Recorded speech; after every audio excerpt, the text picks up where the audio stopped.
Hi there, my name is Gavin Walsh and today is the 14th of October 2025 and I'd like to talk to you about an incident that occurred at Dublin Airport a week ago today on Tuesday the 7th of October 2025. The incident involved a Qatar Airways Boeing 777. It was of the 300 series and I believe the reg was A7BAE. The 777 is a wide body airliner.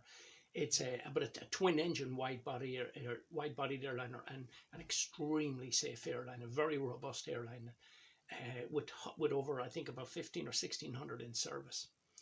A large passenger jet as well, and it actually has the most powerful engine on it in the world of aviation, of commercial aviation.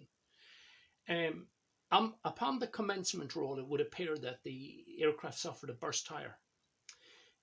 How this happened is irrelevant to this video. What I want to explain to you is how the captain kept the aircraft in full control upon landing 7 hours later in Dublin. So basically, on the takeoff roll in Doha, Qatar, he burst the aircraft blew a tire. The captain, whether he heard it or whatever, I would assume it was some kind of a sensor told him. He, with the gear safely housed, that's the wheels, obviously the bogies that hold the wheels, with them safely housed, he would have assessed the situation and considered it safe to continue on to Dublin, which was 100% correct thing to do. Along the route, he notified Dublin Dublin Airport of his predicament, and they rolled out the full emergency. They rolled out the full posse for him, as you'll see in a video clip accompanying this. All the emergency services were rolled out. A lot of this will be done simply because one of the biggest things could happen is a bad landing with a burst tire.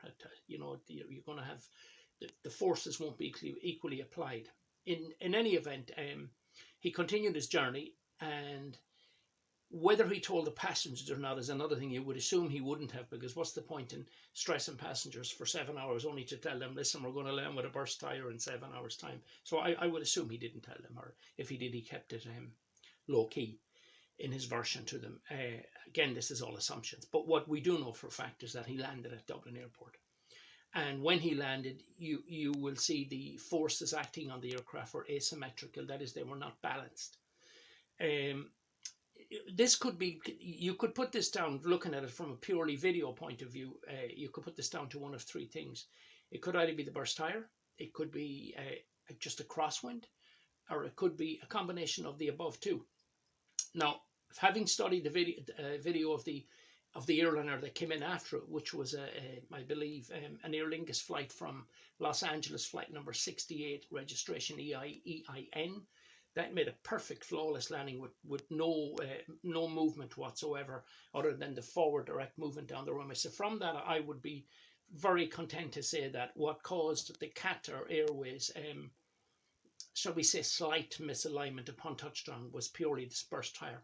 Now, if you can picture the huge bogies on the 777, it's the back set of, there's two bogies and there's 6 wheels in each bogie, but there's two at the rear, and they're the first ones that contact. And we know from a close-up video that the one that blew was at the rear of the bogie. In other words, so the first 4 tires to immediately touch the ground, one of them was burst, and this produced what we call a yaw of the aircraft. The aircraft literally want to turn against the tire. This is the part that I want to explain to you what I believe, and bear in mind I'm only an amateur, but I want to explain to you what I believe were the forces acting on the aircraft, and how the captain majestically rewrited the aircraft in literally in a second or two. Thankfully, there was no further incident other than this, and it will remain to be seen if the AAIU, which is the Air Accident Investigation Unit of Ireland, will carry out an investigation. It may not be worthy of an investigation, but it is certainly worthy of a little analysis here, which I'm happy to provide you with. Okay. Now, down to aerodynamics, in terms of my explaining to you what the captain did on the Qatar Airways 17 flight. We live in a world which is three-dimensional, so there are 3 axes on an aircraft. There's the longitudinal axis, which is the roll of the aircraft, and this is where you'll see the wings roll over and back, which basically is the steering mechanism. And the pilot controls these in the Boeing series. the Airbus series does not concern us. This particular aircraft was a Boeing, and all Boeings have the control column. So in the control column, the pilot can turn the yoke left and right, and this maneuvers the ailerons out on the wings. And whichever way he goes, the deflection has to be the opposite. That's the longitudinal axis. There's also the lateral axis, and this controls the pitch of the aircraft. And these are elevators on the back of the tail fin.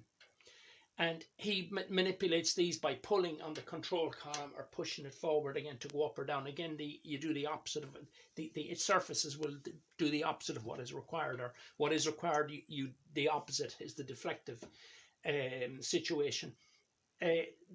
That's the lateral axis. And the final axis, and the axis that actually concerns us with this incident at Dublin Airport, is the vertical axis. And that is what's called the yawing of the aircraft. In other words, you can do that or that with it. And the yawing of the aircraft is facilitated by a large, almost like a vertical wing on the very rear of the tailplane, and that goes over back, and that will have the opposite effect. Now, the yaw is particularly useful if a pilot is turning a plane. The yaw will kick in to give it a nice smooth turn.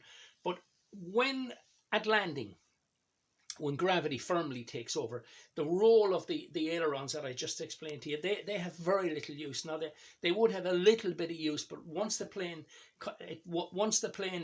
its wings have supplanted the weight back to the earth, in other words, once gravity is in control, the best facility he has of steering, most powerful mechanism he has of steering, is the rudder. And as you will see with this plane, they touch down.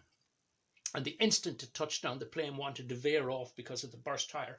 Now, the captain would have been right up here in his frontal lobes, right into the final few minutes of the flight. He would have been drilling into his head, rudder, rudder, rudder, be ready for the rudder. Now, whether he knew, I honestly don't know as to if he knew which tyre was burst. I don't know if the airplane is that sophisticated. Perhaps it is. But he would have been on his guard the instant that plane touched down to make any correction with the rudder. And the correction he made was absolutely beautiful. Again, the plane touches down, it tries to veer in the way it's not supposed to, and he applies rudder. You apply the rudder, by the way, pedals with the balls of your feet. And he applied a beautiful amount of rudder just to realign the plane. So momentarily, I guess it's for about 2 seconds, the plane was trying to head off the runway, and he beautifully and quite quickly realigned the plane. Of course, the question is, would any of the passengers have known? Well, the passengers up the front would have felt it, because inertia is a body's resistance to move, or a body that's in regular motion to stop. You know, if you ever hit the brakes, that's why we wear seatbelts, because if you hit the brakes, everything wants to keep going, and everything in the car wants to keep at its normal speed, and that's how seatbelts save lives. They keep you in the car, and they keep you back against all the forces that are acting on you, against the inertial resistance that your body is going through. Now, inertia acts through the body, through the center of mass, and the body center of mass is somewhere around the tummy area, the navel, the umbilical area, shall we say. And so the passengers up the front, because it's longer to the front of the aircraft, and this would include the pilots themselves, they would have felt this skewing motion, that 2-second motion to realign the plane. They would have felt that, and that's where you get queasy in your tummy. It's not that you had a big meal or a rake of pints or something. This is a very natural physiological reaction or condition that you will be subject to in this adverse yaw. But it will be momentarily fleeting. It will be 1 or 2 seconds. You say, "Wow, what was that about?" And if any of you ever had a hairy landing, you'll have experienced it. Anyway, so that's how the captain righted that aircraft. But as I say, he would have been right on target, right the whole way down the glide slope. He would have been totally tunnel vision on rudder to right the aircraft. And thankfully, he did a fantastic job and righted the aircraft in a split. You can see it here yourself, and you can judge how long it took him. Okay.